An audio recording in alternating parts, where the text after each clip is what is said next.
Every time your Python program closes, everything you stored in variables is gone. Scores, names, results, all wiped. File handling is how you fix that. You can save data permanently and load it back whenever you need it.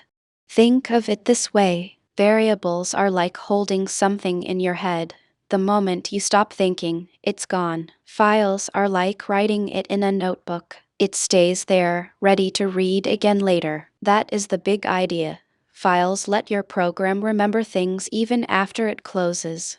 To work with a file in Python, you use the open function. It takes the file name and a mode. R means read. You can look at the content but not change it. W means write. Python creates the file or replaces if it already exists. And M means append. You add to the end of the file without deleting what is already there. After you open a file, always remember to close it.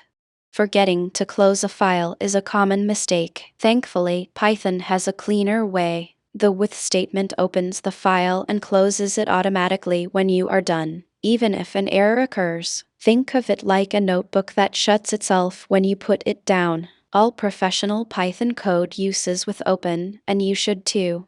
Once a file is opened for reading, you have a few options. The read method gives you the entire file as one long string. The readlines method gives you a list where each item is one line of the file. And you can also loop directly through the file with a for loop, which is great for large files. Here we use readlines to load saved game scores and print each one.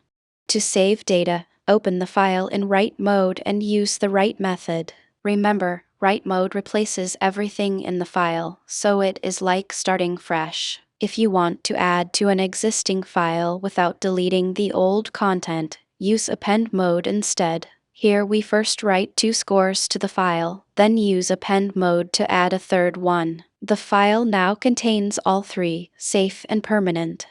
File handling is used everywhere in real Python programs. Games use it to save and reload high scores. To-do apps use it to store tasks between sessions. Automation tools write log files to record what happened and when. Settings are saved so your program remembers the user's preferences. The same concept you are learning right now powers web apps, AI pipelines, and large software systems. There are a few common mistakes beginners make. First, trying to read a file that does not exist yet. Python will raise a file not found error. Second, forgetting to close the file. Always use with open to avoid this. Third, using write mode when you meant append. Write erases everything already in the file. And fourth, forgetting to add \n at the end of each line, which causes all your text to run together. Each of these mistakes teaches you something. Read the error, understand it, and move on. Let's recap everything. Files store data permanently. They survive after your program closes. The open function uses modes, R for read, W for write, and A for append. Always use with open to ensure the file closes safely. The read and readlines methods load data back into your program, and write saves data. Just remember to use append mode when you want to add without overwriting. Your Python programs now have memory. They can save information, load it later, and build on it over time. That is a major milestone. File handling is the foundation of almost every real application, from simple scripts to websites, automation tools, and beyond. You have just taken a huge step toward building things that actually matter. Keep going.